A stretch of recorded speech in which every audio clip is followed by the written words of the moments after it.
আসসালাতু আসসালামু আলা রসুলিহিল করিম ও আলা আলিহি ও আসহাবিহি আজমাইন। জিন্দেগি বড়ই পেরেশান, নানা অসুবিধা সমস্যার মধ্যে দিন পার হয়। হতাশা, দুশ্চিন্তায় ক্রমশ জীবন সংকীর্ণ হয়ে যাচ্ছে। অথচ আমাদের কাছে রয়েছে মহান আল্লাহ পাকের পক্ষ থেকে প্রদত্ত মহা নেয়ামত তাহাজ্জুদের সলাত। রাতের শেষ প্রহরে ঘুম থেকে জাগ্রত হয়ে ২-৪ রাকাত নিয়মিত সলাত, কিছু জিকির আজগার, তেলাওয়াত এবং দোয়া আমাদের জীবনকে পাল্টে দিবে এক অবিনশ্বর সুখ শান্তি আর কামিয়াবিতে, সেটা যেমন দুনিয়ায় এবং পরকালেও। যে কোনো আমাল থেকে ফায়দা পাওয়ার জন্য আমাদের কয়েকটি বিষয় অবশ্যই মনে রাখা চাই। এগুলোর মধ্যে অন্যতম হলো এখলাস, অর্থাৎ আমাল থেকে পরিপূর্ণ ফায়দা লাভের জন্য কেবলমাত্র তাহা আল্লাহ পাকের সন্তুষ্টির জন্য হওয়া চাই। দ্বিতীয়ত, আল্লাহ রসুল সাল্লাল্লাহু আলাইহি ওয়াসাল্লামের তরিকা মতো হওয়া চাই।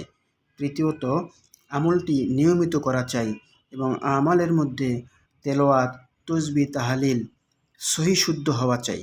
যদি আমরা এই 4টি বিষয় খেয়াল করে ধৈর্যের সাথে আমাল করে যাই, ইনশাআল্লাহ দুনিয়া হবে জান্নাতের একটি টুকরা আর আখিরাতের অনন্তকালে পুরা জান্নাত ইনশাআল্লাহ।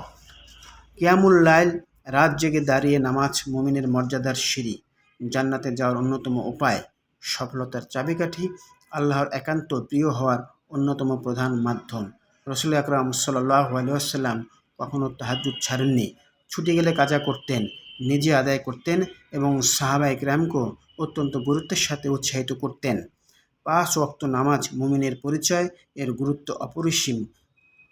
এর পরপরই যে নামাজ আল্লাহর কাছে প্রিয় তা হলো তাহাজ্জুদ।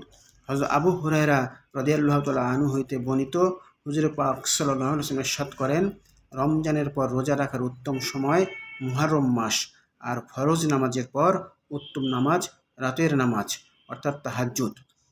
স্বেচ্ছায় তো হুজুর সাল্লাল্লাহু আলাইহি ওয়াসাল্লাম কখনো নামাজ ছাড়তেন না, কখনো অনিচ্ছায় ছুটে গেলেও কাজা করে নিতেন। উম্মুল মুমিনিন আয়েশা রাদিয়াল্লাহু তাআলা আনহা থেকেই বর্ণিত, রোগ ব্যাধি কিংবা অন্য কোনো কারণে যদি রাসূলুল্লাহ সাল্লাল্লাহু আলাইহি ওয়াসাল্লামের তাহাজ্জুদ আদায় করতে না পারতেন, তবে দিনের বেলায় 12 রাকাত আদায় করে নিতেন। সমস্ত দুঃখ কষ্টের মূলে রয়েছে গুনাহ, আর তাহাজ্জুদ গুনাহ মিটিয়ে দেয় এবং মানুষকে আল্লাহর নিকটবর্তী করে। হযরত আবু উমামা রাদিয়াল্লাহু তাআলা আনহু থেকে বর্ণিত, রাসূল আকরাম সাল্লাল্লাহু আলাইহি ওয়াসাল্লাম ইরশাদ করেন, তোমরা কিয়ামুল লাইলের প্রতি যত্নবান হও, কেননা তা তোমাদের পূর্ববর্তী সালিহিনদের অভ্যাস এবং রবের নৈকট্য লাভের বিশেষ মাধ্যম, আর তা পাপ রাশি মোচনকারী এবং গুনাহ থেকে বাধা প্রদানকারী। ইবাদুর রহমান, রহমানের বান্দাদের কতিপয় বৈশিষ্ট্য বর্ণনা করা হয়েছে কোরআনে কারিমের সূরা ফুরকানে। সেখানেও উপরিল্লিখিত বিষয় বৈশিষ্ট্য বিবৃত করা হয়েছে। আর তারা রাত অতিবাহিত করে তাদের প্রতিপালকের উদ্দেশ্যে সিজদারত হয়ে এবং দাঁড়িয়ে দাঁড়িয়ে। সূরা ফুরকান। অন্য সকল আমালের মতো এই ফজিলতপূর্ণ আমলটির ক্ষেত্রেও কিছু আদব ও নিয়ম আছে।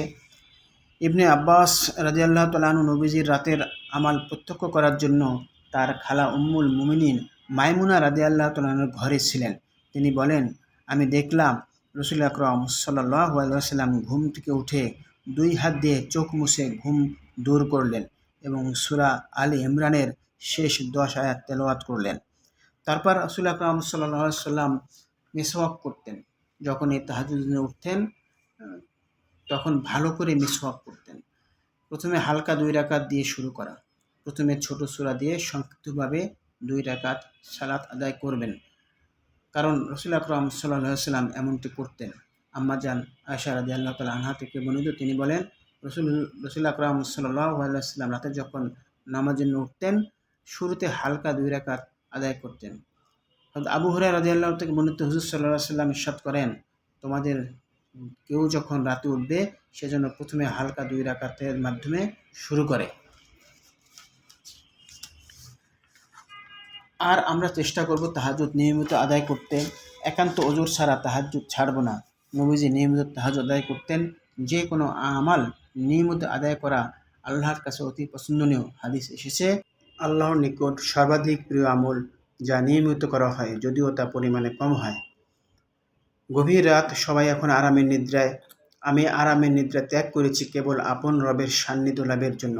হ্যাঁ, নবীজি সাল্লাল্লাহু আলাইহি ওয়াসাল্লাম বলেছেন, এ সময় স্বয়ং আল্লাহ বান্দার নিকটবর্তী হয়ে যান। এমন সময় যদি আমিও আল্লাহর নিকটবর্তী হওয়ার চেষ্টা করি, তাহলে খুব সহজেই লাভ হবে রবের সান্নিধ্য। রাসূলুল্লাহ সাল্লাল্লাহু আলাইহি ওয়াসাল্লাম ইরশাদ করেন, রাতের শেষ ভাগে রব তার বান্দার খুব নিকটবর্তী হন। যদি পারো ওই সময় আল্লাহর জিকিরকারীদের অন্তর্ভুক্ত হয়ে যাও। আল্লাহ যেন আমাদের ডাকে সাড়া দেন, তিনি যেন আমাদেরকে ক্ষমা করেন। এর জন্য আমাদের কত ভাবনা, কোন আমল করলে মহান আল্লাহ তাআলা আমাদের প্রতি সন্তুষ্ট হবেন, কখন কিভাবে ক্ষমা চাইলে তিনি ক্ষমা করবেন, কত ভাবনা। কিন্তু বিষয়টি যদি এমন হয়, স্বয়ং আল্লাহ বান্দাকে ডাকতে থাকেন দোয়া কবুলের জন্য, আল্লাহ ডাকতে থাকেন বান্দাকে ক্ষমা করার জন্য। হ্যাঁ, রাতের শেষ প্রহরে এই সময়ই দোয়া কবুলের, এটিই সময় রবের ক্ষমা লাভার। হুজুর সাল্লাল্লাহু আলাইহি ওয়াসাল্লামের পাক জবানে আমাদেরকে বলেন, আমাদের রব প্রতি রাতের শেষ তৃতীয়াংশে নিকটবর্তী আসমানে অবতরণ করেন এবং বলেন, কে আছো দোয়া করবে, আমি তার দোয়া কবুল করব। কে আছো আমার কাছে কিছু চাইবে, আমি তার প্রয়োজনকে পুরা করব। কে আছো আমার কাছে ক্ষমা চাইবে, আমি তাকে ক্ষমা করব। আলহামদুলিল্লাহ, আজকে এই পর্যন্ত। তাহাজ্জুদের আরও ফাজাইল এবং গুরুত্ব নিয়ে আমরা পরবর্তী ভিডিও তৈরি করব ইনশাল্লাহ। সেজন্য আমরা অপেক্ষা করতে থাকি। আল্লাহ তাআলা আমাদের আমল করার তৌফিক দান করেন এবং নিয়মিত তাহাজ্জুদ সালাত আদায় করার তৌফিক দান করুন। ওয়া আখিরা দাওয়ানা আনিল হামদুলিল্লাহি রাব্বিল আলামিন।